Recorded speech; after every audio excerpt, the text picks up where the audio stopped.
So if you're around my age, you might realize like you just end up always kind of being in the middle. Like I understand when a Gen Xer says something, you're like, I get it. And millennial says something, you're like, no, I get it. You always just feel in the middle. And these groups all hate each other. And the most I've ever felt where I was in the middle was just this one hotel that I stayed at. So a lot of hotels now, they have Chromecast, and you can watch like Netflix in your hotel room. So I get in my room, and I turn it on, and my Chromecast is not working. So I call down to the front desk, and the oldest voice I ever heard answered the phone. This guy was a Civil War survivor. I mean, he was the age where you just go, thank you for your service. And it's like, was in the Army? You're like, probably, man. I mean, there's an age where like they all had to go at that age, so just say it. So I tell him, I go, hey, my Chromecast is not working. And I could have just made up a word. I mean, he's never heard of that. I could have said, my beep bop broke. I mean, he asked if I was staying at that hotel. That's how he goes, are you staying here? I was like, do you think I've called the front desk from a different hotel room? So he goes, look, I don't know what this is, but there's a younger guy here. I'm going to send him up. He'll be able to help you. And I was like, great. So that guy comes up. And he knocks on my door. I open it. He's my dad's age. And I mean, right when I see him, you're like, all right, dude, we don't have to do this. You know, I mean, I know you've heard of it, but you're not, if I can't fix it, you're not going to be able to fix it. But he's the generation that still wants to give it a try. So we're doing homework, too. Our daughter's starting to bring it all home, which homework's fun. First and second grade was awesome. Third grade, you're like, okay. They throw some stuff in, you're like, oh, all right, all right. It's, okay, learning it earlier than we used to, huh? I don't even know if that's true, but she brought home Common Core math. That's fun. It's a new math they invented. No heads up, just give it to parents that never learned it. It's just a whole new, I mean, it's unbelievable. Why when they bring it home, you go watch a 40-minute YouTube video on Common Core math. I don't even understand it. If you know it, if you don't know Common Core, it's just a new math. And the goal of Common Core is to use one sheet of paper for every problem.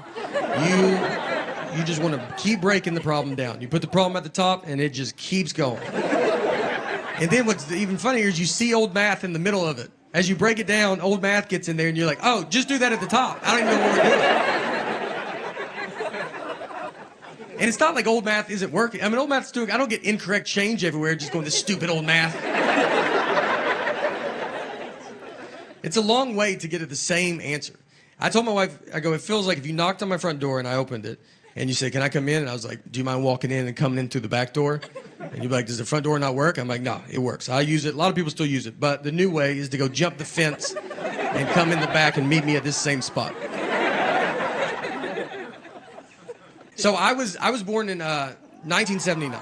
And the reason I say that, because if you are my age or just right around my age, very like maybe 78 to 80, you might realize, or maybe you don't know, I've never been called a millennial or Generation X. I've never even really heard any of those terms growing up. And now you hear them all the time. So I looked it up to try to see, I was like, what am I? And I'm technically nothing.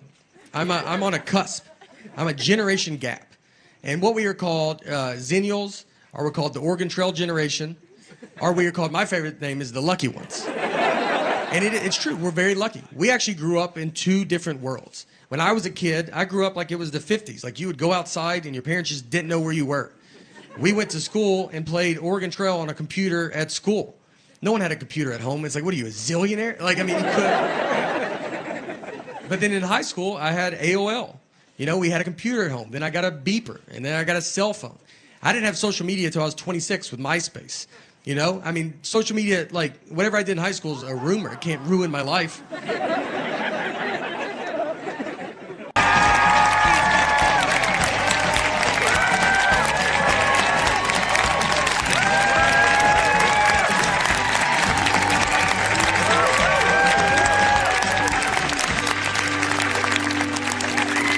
All right, this is it. This is fun, huh? This is, yeah.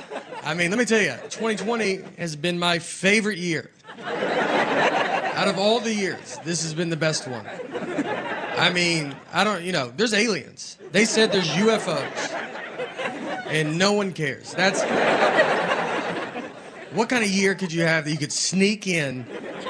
Hey, everybody, on the news, they're at the end of the news, they go, there's UFOs. And you're like, oh, do they have COVID? And you're like, no. Like, I don't know. They won't get tested. But it was funny. I told my wife that. I said, they said there's UFOs. And she just went about her day. I mean, just You might even watch this and be like, oh, I didn't even hear that. And that's the point. That's how amazing 2020 has been. Cliff. So I grew up in Old Hickory, Tennessee, and we used to climb down this cliff in the Old Hickory Lake, and we'd done it a ton of times. And so one day I slip and fall. So my friend that I'm with, he goes and gets my mom. There was a guy fishing in a boat down in the lake, and so he sees me, and he gets me into the boat. And then he takes me over to some stairs, which he had to be like, why didn't he just use these stairs? I mean, they were right next to that cliff. Like, it didn't even make sense. There was two guys at the bottom of the steps, and he goes, hey, this kid fell. Can you carry him up? So they carry me up. And my mom's in an ambulance in her pajamas. My dad, who I think everybody knows now is a magician, and he's doing a show in a full tuxedo. So when they get to the hospital, the doctor starts talking to my parents. I mean, my mom looks homeless. My dad's in a tuxedo. It looks like they're divorced and someone's not paying child support. So we have never known who was in the boat or the guys that carried me up those stairs. We've never known who it was. And we always wanted to thank them. I mean, those guys truly saved my life. And we could just never find out who it was. So we've never known. So I tell you that to tell you, last year, my dad he's doing a show. He does these magic shows in prisons. So he's doing a show in a prison. And during the show, one of the inmates just stands up and says, I know your son. Which is probably not the best place as a father to hear that. Just like, I know your boy. He keeps his mouth shut. He's good people. So, my dad, he goes, hey, he's like, all right. He goes, how do you know my son? And he was one of the guys that carried me up those stairs that day. I mean, I promise, I was 12 years old, and we've never known who carried me up those stairs. And it was him and his brother. And then his brother saw me on the Tonight Show and was like, that's that kid that we carried up those stairs that day. So it's pretty crazy. And so since then, I've been actually bringing him out to shows, and I'm going to bring him out tonight. And no, he's not here. He's in prison. But yeah. Sorry. Yeah. Trust me. Look, he would love to be here. Trust me. I mean, yeah, he'd kill to be here, to be honest. But there's one day I'll get him. I did find out why he was in prison, which was crazy. So it was that same day. They just carried a body down those stairs. And you can imagine the frustration to then be handed another body. And you're like, dude, are you serious, right? Like, we just did this, man, you know? All right, that part I made up. But the rest of it's true. I remember I would fall out of a bunk bed. I slept in a bunk bed. I was on the top bunk, and I would get over a railing and just fall 6 feet to the ground. And just land, I mean, you don't catch yourself. It's just whatever hits first. All your body weight just lands on your head. I got a full-blown concussion. I'm crying. My parents are like, just go back to a deep sleep for 7 hours. I've had 3 concussions in my life, and none of them because of sports. Just living life, man, you know? Stuff happens to your head. What are you going to do? One was in high school. I got pushed into a wall head first.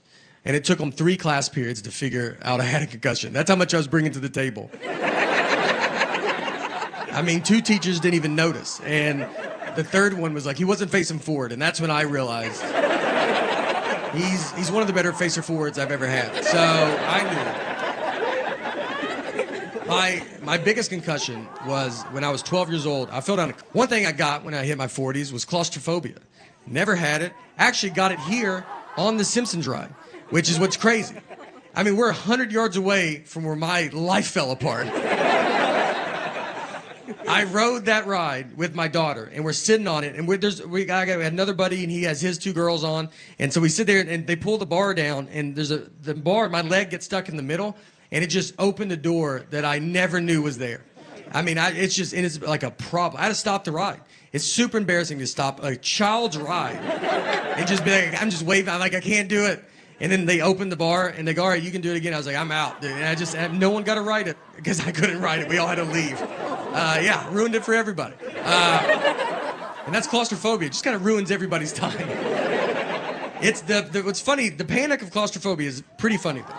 I mean, it's not funny when it's happened to you, but how quick you go from normal to just an insane person it's all at the same time. So it's all kind of new to me, so I forget I have it. And I'll put myself in a situation and I go, there it is. I got an Uber once with like 7 people. And so we get in, I'll get in the 3rd row trying to be a good guy. And I climb in the back, they put all the seats up, and it just starts hitting me. And I mean, I'm back there, you're like, just trying to be normal, you know, you're not talking. And then you just go, hey, you think you could roll the window down? You know what? Can everybody just get out of the van real fast? Yes. I mean, we're just driving down the interstate. Hey, could y'all crack the window? Do you mind if I drive the Uber? Do you think I could drive it?